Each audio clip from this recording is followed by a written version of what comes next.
Hey, welcome to the Razzle Dazzle Show, a podcast where we talk about our favorite video games and all things pop culture with an emphasis on our favorites. I'm your host, Jared, and our guest today is Johnny Gioeli. Johnny is a powerhouse rock vocalist best known as the frontman of Crush 40, the band behind some of the most iconic songs in the Sonic the Hedgehog video game series, including Live and Learn, Open Your Heart, and What I'm Made Of. Beyond the world of gaming, Johnny has led a prolific career in bands like Hardline and Axel Rudi Pell, known for his dynamic vocals and high-octane stage presence. With a career spanning over 4 decades, he's toured the world, recorded across genres, and built a passionate fan base that bridges classic rock and video game music. Whether on stage or in the studio, Johnny brings relentless energy, raw emotion, and a voice that's unmistakably his. Please let us know what you think about this episode somewhere on the internet, and be sure to follow us on Instagram at RazzleDazzleShow, on TikTok at Razzle_Dazzle_show, on Blue Sky at Raz-Show-Pod, and on X, formerly known as Twitter, at Raz_Daz_pod. And with all that being said, it's Crush 40 style.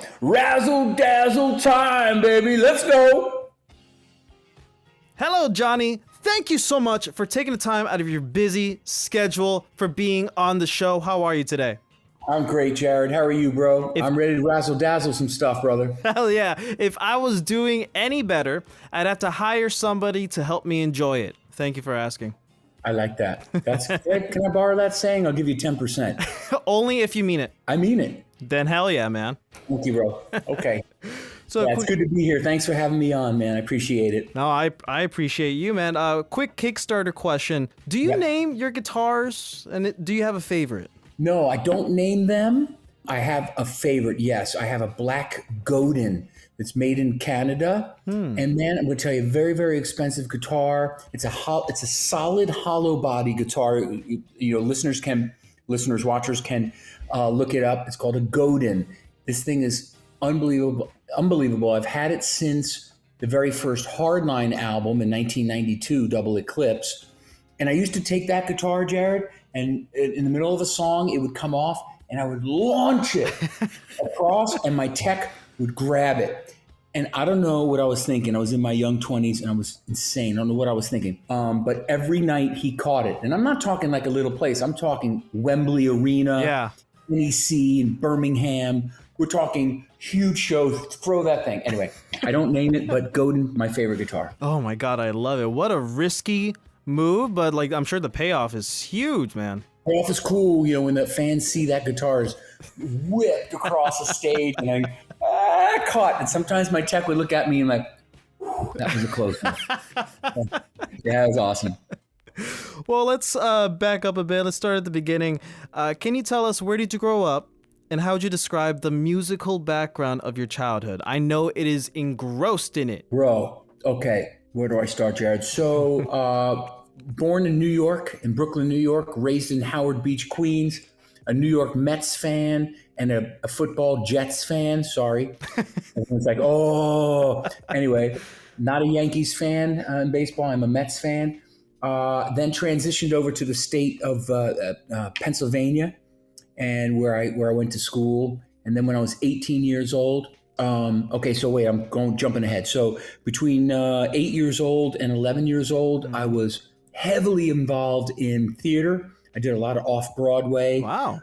Did a lot of shows. I had my own television show. I was a little kid. I hosted my own kids show, and then got into music at the same time because my brother, 6 years older than me, you always want to do what your older brother's doing, and he had his high school band. I'm like, I want to do that. Learned how to play the drums, learned how to play guitar, learned how to sing. I'm fast forwarding. Yeah. And at 18 years old, I, with my parents' wishes, support, I should say, moved to California. And that's when it all started to happen. I worked my ass off in California to become a known artist, and the rest is history from there. Stayed in California for 27 years. I'm here right now visiting family and getting ready to go to Reno, Nevada, going up north to do a Sonic event, Sonic Neon. And so, cool stuff. Where else? What else? Yeah. So 27 years in California, and then back to my roots where my wife's family lives in Connecticut, and so reside in Connecticut, but I'm spend most of my time, I would say half the year in Europe because Wow. I'm on tour like constantly. Yeah. There you go. That was the nickel tour of my upbringing. So what kind of music was being played growing up? Like, what was your parents playing? What was your brother playing? What were you playing? Good question. So it was a rock and roll family, Cool. very Italian. So close knit. My parents loved whatever the kids were listening to. And that was a lot of Judas Priest and Van Halen and Ronnie James Dio and Black Sabbath and Rainbow, old school, kind of metal rock stuff. Right. That's what we listened to. My parents my father passed away. My mother's still alive, thank God. I'm going to go see her after this, as a matter of fact. Cool. We're just heavily into the support of their kids becoming rock stars. And we made it happen, but it was an amazing dedication and laser focus. And we ate a lot of food out of a can to do it. Understood. That's amazing, man. I love it when super incredible people like yourselves have that super incredible support system, like, because not a lot of people have that, but yet still make it and stuff. So like, that's incredible. I was super blessed, and still so grateful that I had just very dedicated, incredible parents. I mean, when I cut my hair, Jared, was down to my ass. And when I cut it, my mom cried. Aw. Yeah, I mean, she was like, "No, mom, it's 1998 now." Yeah. 1998. Can you believe that? It's time to cut the hair, Mom. It's not 85 anymore. Anyway, those are the parents that I had.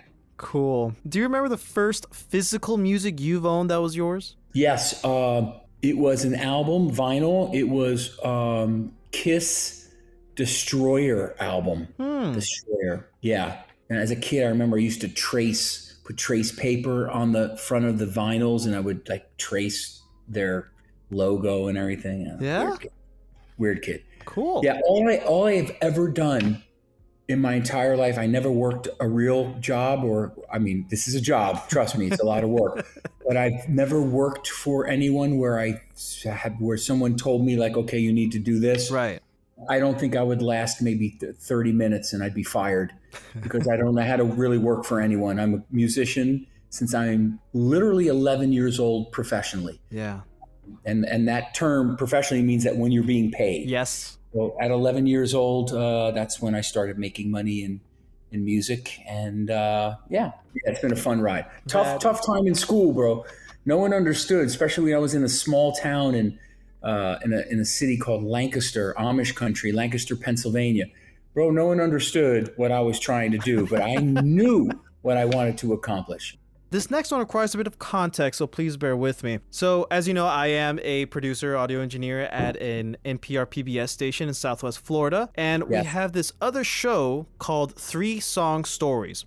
The premise is the guests will come in and they pick 3 songs that every time they listen to these songs, it immediately transports them back to a time and place that they have a significant story associated with it, right? So it could be like a funny anecdote. It can be like super important, emotional, whatever. I want to ask you, do you have one song story you're willing to share? Oh, bro. Okay, so I gotta be honest with you, and this blows a lot of people away. I never had an album collection. Really? Ever. No, here's why. Because as a songwriter, I never wanted to be influenced by like listening to an album and saying, "Oh, I like that. I'm going to write this way." So I never, I had a few Kiss records, but Right. I wouldn't be able to tell you a good story associated with any one song. I wish I could, Jared, but I didn't keep a collection of music. Never. People are like, well, what was in your collection of your CDs or cassettes? Sure. That's letting you know how old I am. And I'm like, I've never had a collection of anything. If I had something, it belonged to my brother and I just borrowed it. You know what I mean? Yeah. So I'm sorry, man. That's boring as hell. But I don't have any stories to tie in with a song. That is very interesting. First of all, I think I knew about how, at least with Sonic, from the research I've made or I've done, you don't want to be influenced by like the games or the characters. You know, you don't want to give too much attention to Sonic or Shadow or whatever, right? In terms of that music. Yeah, I don't play the games. I didn't know it extended that far for you in music in general. Yes, sir. I'm really serious about it. I try to, like, whatever I write, I want it to be me. I don't want to listen to a song and go, oh, I like that riff, I'm going to modify it a little bit. I don't do that. And that's exactly why I've never, ever, ever played a Sonic game in its entirety. Now, I am doing some charity stuff now for Popcorn for the People, my absolute favorite charity. This company that has two facilities, one in Philadelphia, one in New Jersey, supports those who have disabilities and autism and employs everyone. I am started, Jared, to play this Sonic Adventure 2 battle where I race a car and we do it for charity, 2-3 minutes a person, and the money gets donated to Popcorn for the People. That's the only time I've played a freaking game. The last game I played was like when I was a kid and we had Pong. And you don't even remember, because you weren't even born yet. But we played Pong. Boom, boom, boom. That's it, bro. Then I've never played a game. Then we're going to do something completely different that's never been done on the Razzle Dazzle show. And this will be a perfect segue onto the next thing, like your career and stuff. So instead of a personal song story, why don't we use this song story elements or this song story part of the show and have you explain the story of Live and Learn?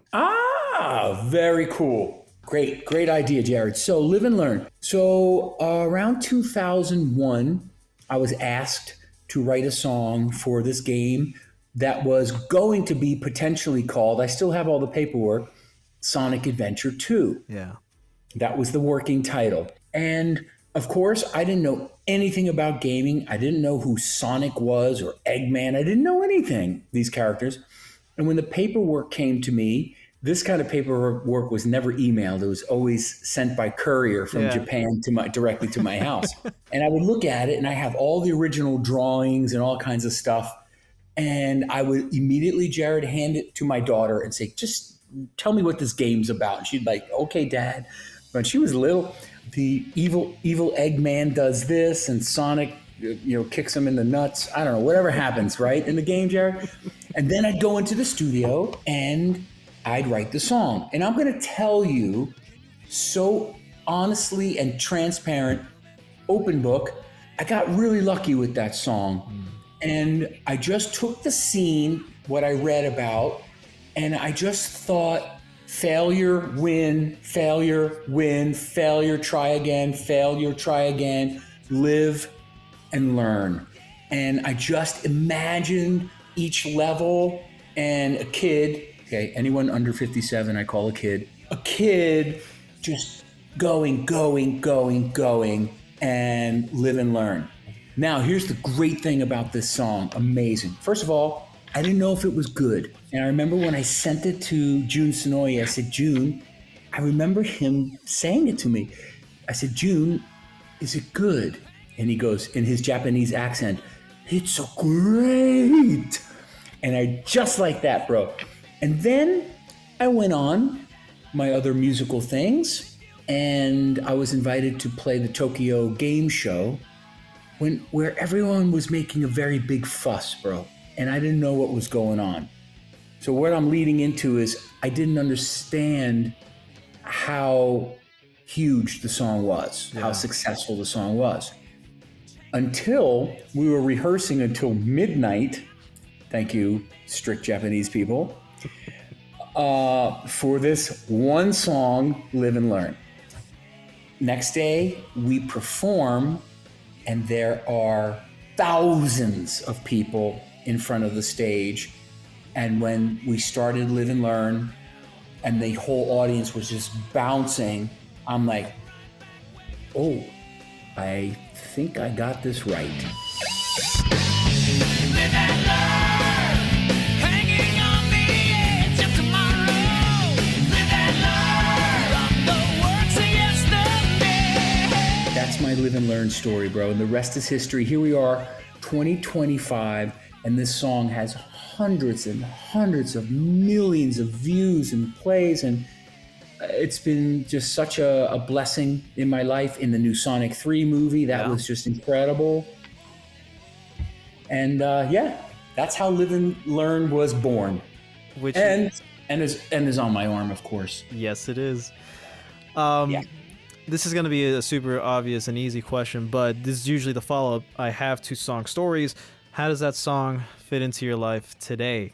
You know, it's a major part, I'm sure, still. Yeah, a major part. And here's the cool thing about the song. It's still, and that's because of the fans, it's still as fresh as it was when I wrote it in 2001. It doesn't feel like, oh, God, I got to sing this song again. Oh, shit. Live and learn. No.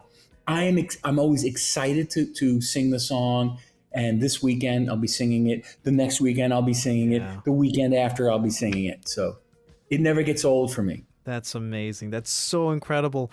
Thanks. Yeah, you really, caught lightning in a bottle with that song. And again, the way you go about your creative process is so fascinating to me, because we've had quite a few musicians on the show. We've had composers stuff, Adam Gutman, Sean Beeson, George Sanger, Riley Koenig, and they've all talked about their creative processes. And yeah, they not only they of course make their own unique things, but there are references to other things. But you do your best not to be influenced by that. And I think that's something that I don't hear often, and it really deserves to be highlighted, because this is your music. So I've been listening to everything you, Crush 40, all of it for the past week or whatever, to really get into what I think is your headspace within your music. And man, it really is, your music is you in essence, right? It really does. I agree, Johnny. I don't think you can compare it. Say, oh, that sounds like Bon Jovi. You know what I mean? You know what I mean? It's Crush 40, and it was built that way. Yeah, you're exactly right. It was built that way. Yeah. Even today, I get nervous, Jared. I get really nervous with all this AI shit. Oh yeah. Because it is, and computers. I'm just going to tell you, for those who are technical, there's no voice tuning or any of this auto correction. When we made all of the Crush 40 songs, we developed the songs, and I would sing in the studio. If I didn't like the way it sounded, or I didn't think it was pitched correctly, or the attitude, whatever, I sang it again. I didn't put it in the computer and I'll just fix that. I'll leave it. This is not creativity, man. Having AI write a song for you is not creativity. Yeah. Come on, if you want to be a musician, you want to be an artist, do that, man. Do it. You don't need a computer to help you. Do it. I agree. Be inspired by what you see, but what you hear when you're out in the streets.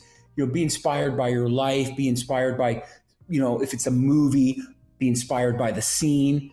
But for the love of God, don't use these computers. Come on now. I completely agree, man. And I'm there with you. I do just want to say, I want to take this moment and say that, as a Sonic fan, right? My first Sonic game was Secret Rings. The main theme, as soon as you boot it up, it hits hard, because it starts off really hard, and that really blew me away, because that's Am I in the game? Secret Rings. It's 7 Rings in Hand. Yeah, 7 Rings in Hand. Yeah. Yeah, okay, I remember. So you see what I mean, man? I don't know what songs are in which games. I know. You've written so many songs throughout the years, dude. Your discography is insane. Do I have 2 more albums that a new Hardline album that I'm writing right now, and a new Axel Rudi Pell metal album that I'll be recording. This will be 106 albums released worldwide. 106. God. I didn't believe it until I started counting in my discography. 1, 2, 3, 4, 5. It's incredible how much stuff you have made, and the quality holds up, because when I found you on Spotify, I just pressed shuffle. I didn't go from the beginning to I pressed shuffle. I listened to so many things at so many different points in time. The energy never left. Your energy, your vibe has been consistent throughout the years. mind-blowing, dude. Thank you, bro. That's incredible. Thank you, man. I appreciate that. No, thank you. I worked hard on these songs. Yeah. Bro, these do not come like, oh, he just wrote a song. No, man. There's a lot of thought. I sing in my sleep. I agonize over lyrics. This is artistry. Yeah. Really, really, man. I sometimes have such a hard time falling asleep because I'm singing and re-singing a chorus, and I'm thinking about layers and how I'm going to record it, and then even after it's recorded, I have a hard time listening because I'm like, shit, I should have done this. Maybe I could have layered that. Blah blah blah. It's really a never-ending process, and it's pretty serious, mind, Yeah. I totally understand. Yeah, you're your own worst critic, right? Yeah, exactly. And especially if you're like highly motivated to your craft, as you should be, you constantly want to improve. You constantly want to, as soon as an idea pops up, you got to do it. You're like, I don't want to forget about this thing. I need to get this cranked out and made before I forget. Absolutely. I'm the same way when it comes to, production and editing, because if I have an idea for like a thing or how I want a certain thing to sound for like within the episode or like for the promotionals or whatever, I have to do it immediately or else I'm not gonna, one, be as motivated later, and two, just forget. So I understand that aspect. Yeah. Yep. Bro, I sing on airplanes. Yeah. I sing into my phone. I write lyrics on the phone, whenever. That's where you keep those tools with you. Yeah. And don't lose any of these ideas. That's for sure. For sure. So yeah, I've been a Sonic fan for the longest time, and of course, directly How old were you, Jared? Tell me, how old were you when you started? When I started, it might have been like 2010s. Mm-hmm. Sonic and the Secret Rings was on sale for the Wii at a Best Buy, and I just saw it. I'm like, oh, it's a real Sonic game. And it's like $10. I'm gonna get it, and I went home later and started. $10? What the heck? Yeah, it was on clearance. You on clearance? God, that's something a musician never wants to hear, that his album is on clearance. No, the game was on clearance. Okay, the game. That's good. That's good. Good. Not the album. Weirdly enough, my favorite Sonic game, I don't think you're in. Sonic Colors. You might be. You might have a track or two in there, but I don't remember at this moment. So okay, I think I am. I think I'm in Colors. I have to look. Yeah. See? I have to look. No. Okay. Reach for the Stars was in there. Yeah. Crush Version. No. Wow, interesting. While Crush 4 is known for its contributions to Sonic the Hedgehog franchise, they didn't compose any songs for the Sonic Colors. Nope. Okay, I'm back. You know what I'm saying? No clue. Yeah, but regardless, I just want to say that thank you for, following your passions, and like you have really, like you and your music have really become an integral part of the identity of Sonic, one of the most popular video game franchises in the world, in history. And your sound is synonymous with this hedgehog. Even with the spin-off games, even with the upcoming new racing game, like I'm confident. I was an early beta tester or whatever for it, and I'm confident there are tracks from you in that game. And like, it's crazy, from things from 2001 are still relevant here. The Sonic movie, oh my God! I know you went and saw it, I'm sure the theater exploded when you started playing. Excuse me. Yeah, it exploded. It exploded. I'm going to tell you. Here's what's crazy. So it exploded when I went to go see it like 3 different times in America. And when the song plays, people are like, ah! And then I would stand up and go, live and learn. They didn't know I was in the audience, which made it really fun. And people like, what? And then, bro, I even saw the movie in Bulgaria, in the Bulgarian language. So this franchise and this blue hedgehog is, like you said, partnered with Crush 40, and it doesn't. Every crack in the world knows, if you're into gaming, knows Crush 40 and knows Sonic.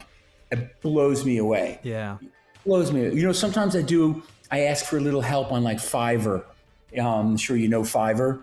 And, and I may ask for help on a lyric video or a little presentation I want to do, because I'm a singer, man. I don't do that stuff. And and I'll say, hi, this is Johnny, and I'm from Crush 40. What? And people like right back, and I'm like, well, where are you? Like, I'm in Bangladesh. I'm like, what? Where are you? What? You know Crush 40? I love Crush 40. It's just so cool. But anyway, yeah, I'm really proud of it. Out of hundreds of records, like I told you, will be 106 albums. All my rock albums, forget about it. This is the most synonymous and important part of my life, and especially these kids. Again, kids, anyone under 57 is a kid. No, I totally understand that. And it's crazy how, as a fan, you know, not only am I keeping my fanboy in check talking to you, right? But like, I've also had the great opportunity to talk to, I've had 2 Eggmans on the show and Colleen O'Shaughnessy, the voice of Tails, on the show. Like, and they're all amazing people. And it's like crazy how this silly, like in retrospect, silly cartoon game or whatever can become so popular in the overall zeitgeist in media. Yeah, and it means so much to people like me. It really does, Jared. It's they've done something really wonderful with the character and the colorization of all the characters. It's very calming. I know we have a great number of the audience on the autistic spectrum. Right. There's something, you know, synonymous there and medically pleasing, and I love making everyone happy. Bottom line. So it's been a great ride for me. How did Sega or Jun approach or get in contact with you and Crush 40 to even be considered for Sonic Adventure 2? Yeah, good question. So Jun Senoue was and still is, a fan of my original band from 1992 called Hardline. Yep. Hardline was a very big band here in America and in Asia, in Japan. And Jun reached out to a rock and roll guy that his name was Doug Aldridge, who played guitar for Whitesnake. Mm-hmm. And I was a friend of Doug, still am a friend of Doug's. And Doug contacted me and said, there's this gentleman, Jun Senoue from Sega, he'd like to speak to you. And that's how it started there. I became friends with Jun. I mean, our families grew up together. We went on vacations together. Wow. Our kids ice skated together. It was like that. That's so cool. It's just by happenstance, huh? Yeah. So he was a fan and just reached out and said, I love your voice and I think it would be really great. It started with singing on an physical arcade game for NASCAR. Wow. So and it was, we titled the album, the band was actually called Thrill of the Feel or something like this. I can't even remember. Right. And I sang, I believe, 9 songs that I did not write, but those were implemented into the arcade NASCAR physical arcade game that you would go and put, 2 quarters in or whatever and play. Right. Understood. That's yeah. And then it just went from there. That is so cool. Yeah. Oh man. So I want to talk a bit about your music process.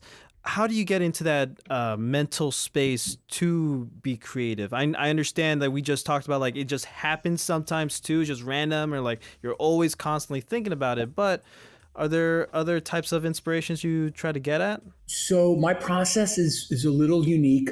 I sit naked and eat a bologna sandwich. No, I'm kidding, Jared. I don't do that. So no. So my approach is pretty simple, man. I'm inspired by the music. So all the melody and lyrics happen for me when I'm inspired by a piece of music that just does something and motivates stimulates my creativity. I hear a piece of music and I can immediately hear a chorus, and then the chorus feeds into a lyric or something like that. And that's been our musical process in Crush 40. Jun would send me a piece of music, and then I would say, I got it. I know exactly. I got it. Like I'm all of me, what I'm made of, all of these songs, Live Life. All of these songs started with a piece of music, and then we built it from there based on me hearing what we would call in the industry the hook. Right. What's the chorus? What's the payoff line? And it's about getting in front of the microphone and scatting and working on different melodies and hearing it and trying it and layering and building. And Crush 40 has its signature, yeah. You'll hear a lot of yes. I've seen some YouTube videos where people have taken the yes out of all the songs and made yeah from all the songs, and that just happens. Yeah. Happens. But if you've noticed, what I've tried to do is, to the best of my abilities, is to build a song that has a really great, uplifting, and positive message. Mm-hmm. Every song, I don't think you can name one Crush song. You can't name one Crush song that makes you feel like jumping off a bridge. Yeah. Doesn't happen.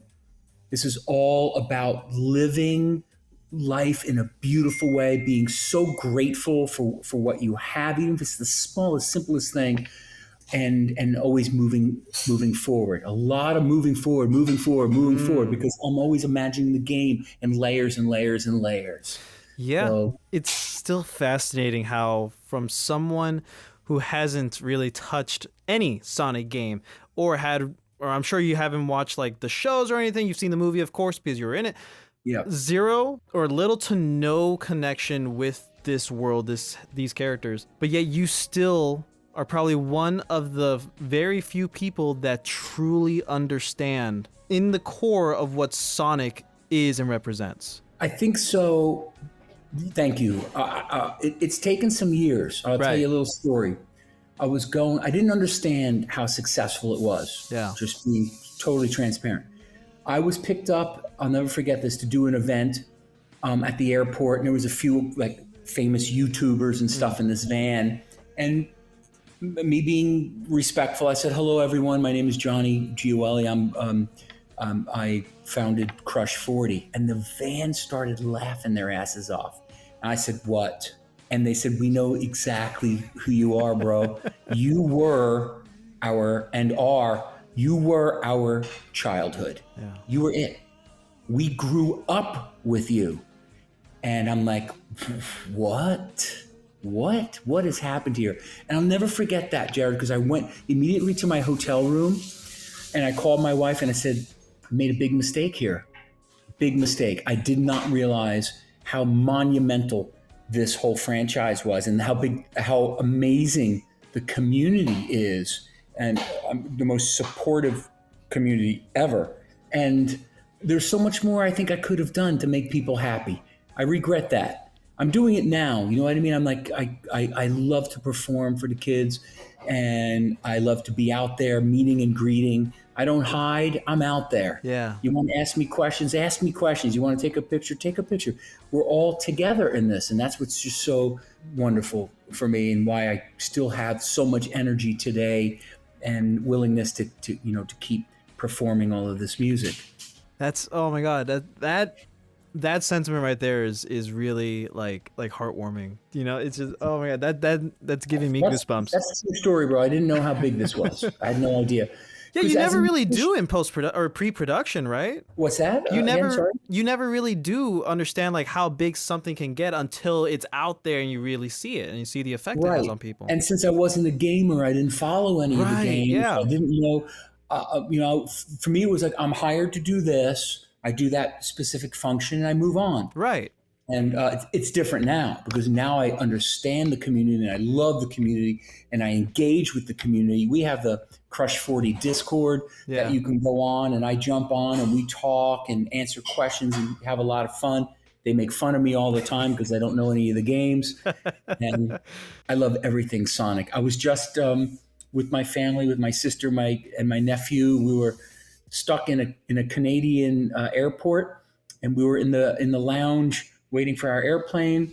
Young man came in. He had a Eggman plushie. Cool. And I said, "Oh, that's a Sonic guy. It's just going to take another few minutes." And then all of a sudden, the eyes connect. And I'm like, "Excuse me, are you Johnny Gioeli from Crush 40?" And I ended up sitting with him and just talking about, the franchise and about the songs. And we took pictures.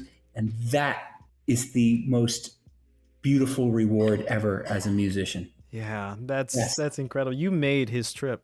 I hope so. Oh, I'm sure you did. Eric Canada did not. No, I'm just kidding. We were, 30 hours, bro, in the airport. Yeah. 30 hours. Crazy. It's crazy. Okay. Looking back from now, what legacy do you hope to leave in both the rock and video game music worlds? Whew. Very good question. I think what's most important to me is that people remember me as an uplifting and positive and good person. That's it. I want people to say, wow, Johnny Gioeli, Crush 40. He was a great guy. Yeah. That's it. That's it for me. Just, that's it. I love That's that. enough for me.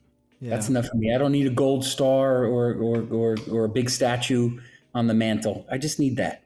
Understood. Although a gold star and a nice statue on the mantle would be nice. Anyway. Yeah. Well, let's get into the speed round where I'm going to ask you a bunch of silly, random questions, and we're going to see how you do. Got to go fast, right? Oh, man, that gives me anxiety, but okay, let's go. I'm ready. If you were the final boss in a video game, what would your title be? Instrumental Man. Instrumental Man. Understood. Okay. If you can live in the world of your favorite childhood show or movie, which one would it be and why? I want to be George Jetson, man, because I am in outer space. George Jetson. Do you remember the Jetsons? You're so damn young. I do. Okay, you remember. Okay. Yeah. If you could Me, attend... George Jetson. Dun, dun, dun, dun, dun, dun. Okay. If you could attend any fictional event, for example, the Ewok celebration and Return of the Jedi, which one would it be and why? I dig Star Wars, and I like to be fluid in the what do you call the ring? Lightsaber? Thank you. Yeah, lightsaber. Understood. Yes. Okay. Yeah. If you had to guess, what would you say is the song you've listened to the most times in your life? Oh my God, dude. Killing me. Oh, I know I listened to Scorpions, Still Loving You, about 17 million times. Still loving you. Yeah, okay. Scorpions, Still Loving You. What would your 14-year-old self think of who you are today? Good question. I think my 14-year-old self would be happy with what I've accomplished.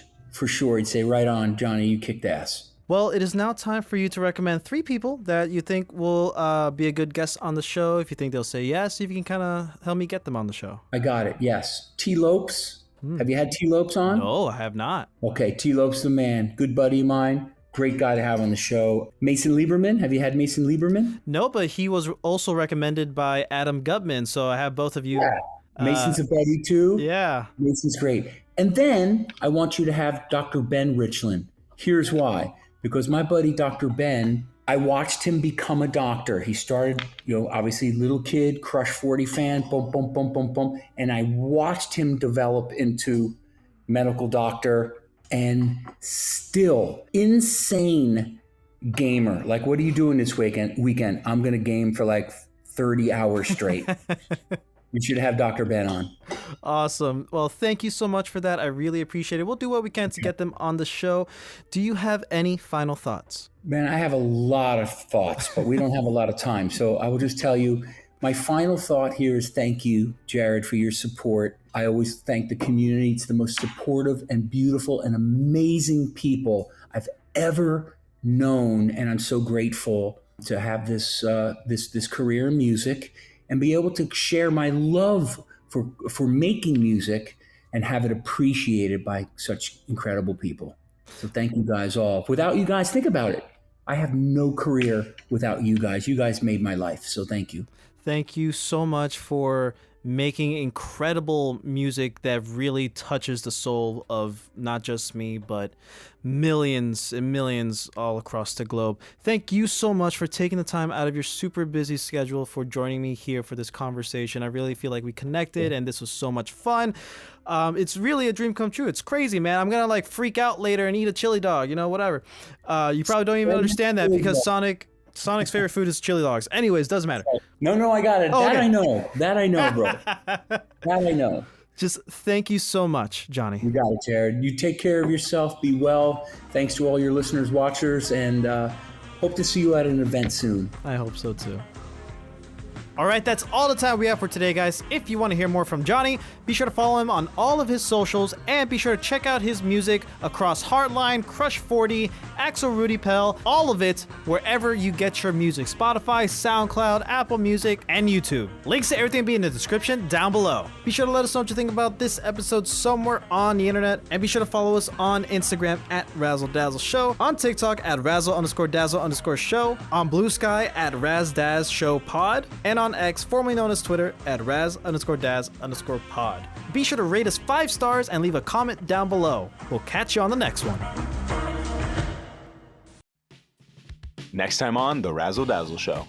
There's this moment after they got out of the forest when they met up with Mousak where it really hit home to me about like what is this series about?